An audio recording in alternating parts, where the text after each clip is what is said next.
Gandang araw, it's me Juliana again. Katapos ko lang mag-light review para sa IELTS exam ko. At nagpe-prepare na po kami ngayon para maligo sa pool ng San Vida.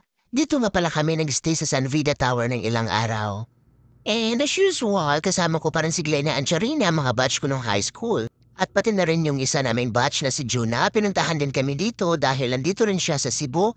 At ng isa ko pa rin batch na si King, batch ko nung high school, pinuntahan niya rin kami dito.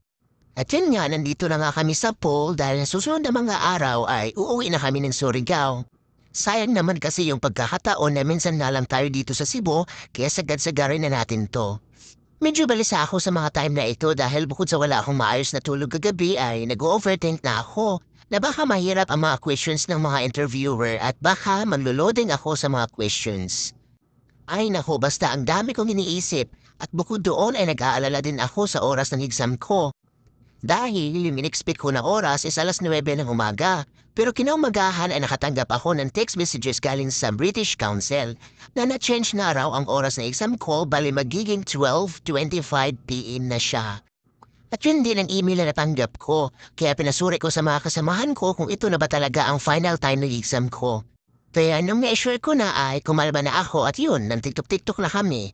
O di ba? At dito naman sa pangalawang TikTok namin ay, yung TikTok namin ay washing machine. Yun, basta yun alam nyo na yun. And back to the pool tayo mga ka-jolly vibes.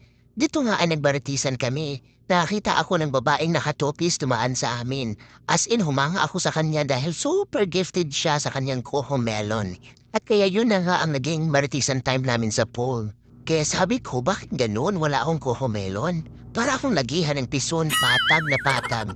May kunting ibaong lang nakabundukan. But only flat can relate lang talaga sa nararamdaman ko. At pwera naman sa mga kasama ko na gifted din sa kanilang mga coho melon.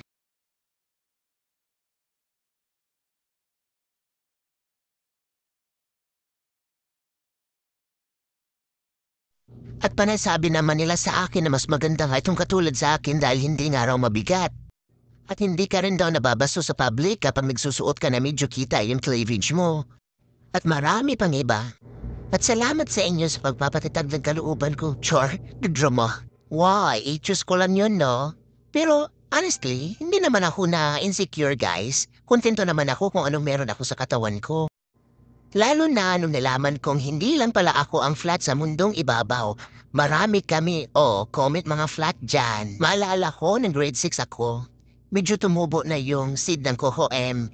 Pero nung high school na ako, bakit yung kasabayan ko ay lumalaki na? Pero ako nananatiling maliit pa din. At ang masaklap hanggang sa nag-college ako, guys. At alam niyo ba kung ano yung hindi ko malilimutan nung high school ako? Dumating sa point na nabasa yung mga bra ko na may foam at nag-aalala ako dahil yung natira kong bra ay walang foam. My God, ano ang gagawin ko? Kaya ginawa ko, nilagyan ko ng papel sa ilalim. Yes, totoo. O siya, tama na maritisan. At sana nag-enjoy kayo sa mahiwagang kwento ni Juliana. Babush!